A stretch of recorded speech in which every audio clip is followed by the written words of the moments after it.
नमस्कार, मी दीपाली तुमचं माझ्या किचनमध्ये मनापासून स्वागत करते। आज आपण पाहणार आहोत खव्याचे गुलाबजामुन कसे करायचे। ह्याच्या आधी आपण ब्रेडचे गुलाबजामुन कसे करायचे ते पाहिलेले आहोत। आता आपण खव्याचे गुलाबजामुन कसे करतात ते पाहणार आहोत आणि त्यासाठी काय काय साहित्य लागतं चला तर मग पाहूया। इथं मी खवा घेतलेला आहे। इथं हा खवा मी अर्धा किलो खवा घेतलेला आहे। इथं अर्धा किलो साखर घेतलेला आहे। जर तुम्हाला पाक जास्त गोड नको असेल तर तुम्ही कमी पण घेऊ शकता।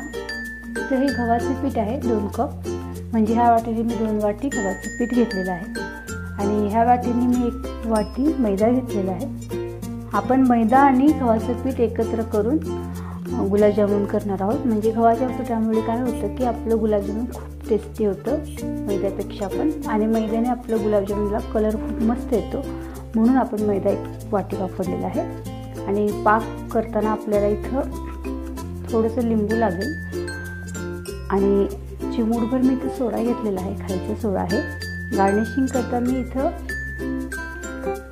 बदाम आणि काजूचे काप घेतलेले आहे आणि इथं वेलची पावडर घेतलेला आहे। आता आपण सर्वप्रथम ह्या भांड्यामध्ये मी इथं मोठं स्टीलचं पातेलं घेतलेलं आहे, त्याच्यामध्ये मी साखर घालून आपण पाक तयार करून घेऊया।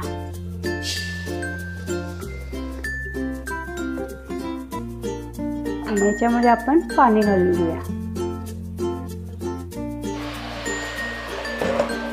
आपल्याला साखर विरघळेल एवढं आपल्याला पाणी घ्यायचं आहे आणि ह्याच्याने आपण चमच्याने ह्याला चांगलं फिरून घेणार आहोत। विरघळून चांगलं शिजवून घेणार आहोत पाकाला। आपला पाक होईपर्यंत आपण गुलाबजामुनची तयारी करूया।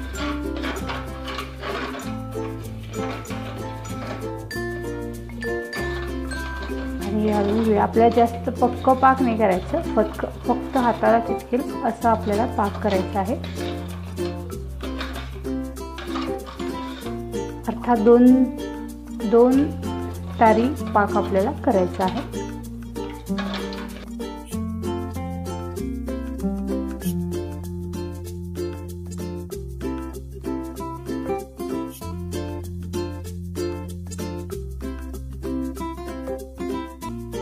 आता आपण ह्या परातमध्ये हे खवा घालून घेऊया। आपण ह्याला फोडून घेऊया सर्वप्रथम। त्याच्यामध्ये थोडंसं करून गव्हाचे पीठ घालणार आहोत, एकदम घालायचं नाही।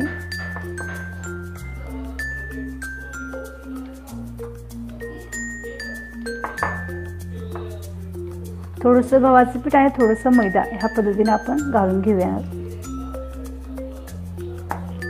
नुसतं गव्हाचं पीठ जरी घातलं तरी चालेल।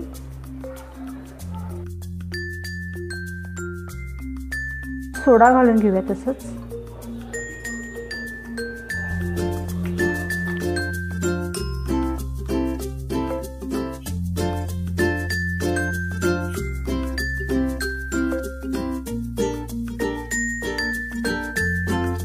आपलं पीठ मळून तयार झालेलं आहे।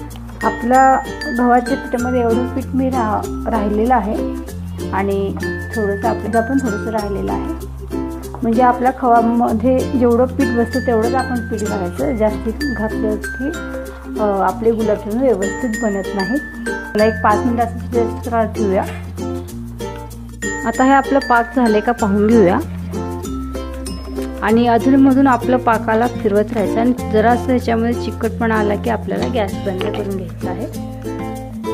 अशा पद्धतीने हे अजून चिकट झालेलं नाही आहे। चिकट झालं की आपण गॅस बंद करून घेऊया आणि लो स्पीडवर ठेवायचा गॅस आपला, हाय स्पीडवर नाही ठेवायचा, नाहीतर आपला पाक हा जास्त घट्ट होऊ शकतो। आता ह्या क्षणी आपण थोडंसं लिंबू त्याच्यामध्ये घालून घेऊया।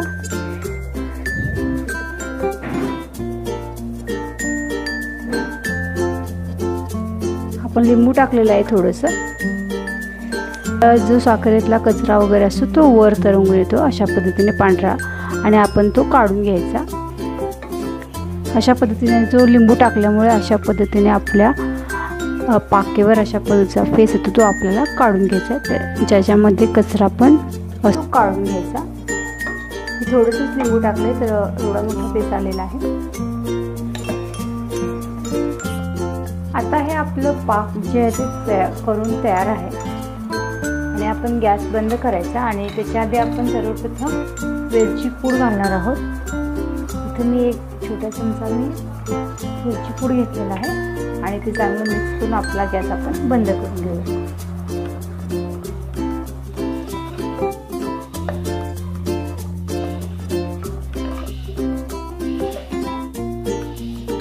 आता आपण इथे घातलेलं आहे। गुलाबजामुन करायला चालू करून घेऊया।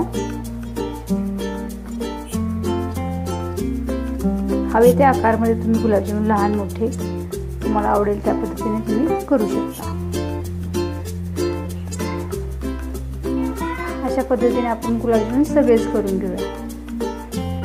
इथं हे आपलं सगळंच गुलाबजामुन करून तयार आहेत, तुम्ही पाहू शकता। हे आपलं तेल चांगलं गरम झालेलं आहे आणि आपण गॅस मंद करायचा आणि मंद गॅसवर आपण हे गुलाबजामुन तळून घेऊयात।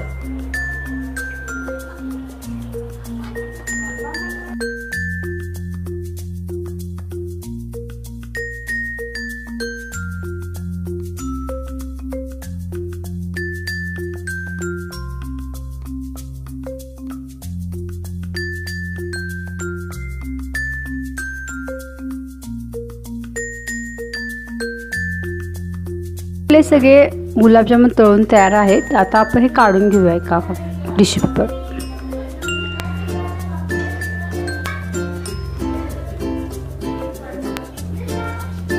आता मी सगळेच तळून घेते।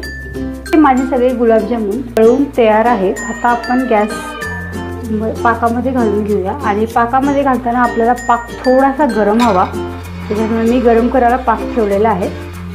गार पाकामध्ये आपण हे गुलाबजामुन नाही घालायचे, गरम गरम पाकामध्ये घालून घ्यायचे। इथं माझं पाक गरम होत आहे आणि आता मी ह्याच्यामध्ये हे घालून घेते।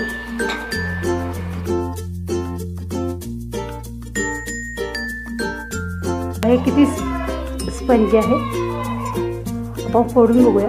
हे बघा चांगली याला जाळी सुटलेली आहे आणि असे गुलाबजामुन जे आहेत ते पाकात लगेच मुरतात। तिथे आपलं 2 तास चांगले गुलाबजामुन मुरलेले आहेत। आता आपण ह्याला सर्व करणार आहोत। हाताने काढूयात गुलाबजामुन, खूप मऊ आणि खूप स्पंजी झालेले आहेत।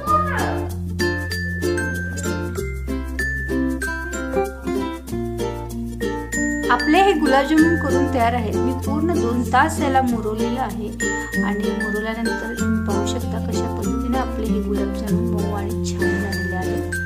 हे बघा, तुम्ही पाहू शकता किती लुसलुशीत आणि सॉफ्ट गुलाबजामुन झालेले आहेत। तुम्हाला ही रेसिपी कशी वाटली ते नक्कीच माझ्याबरोबर शेअर करा। त्याचबरोबर माझ्या चॅनलला सबस्क्राईब करा,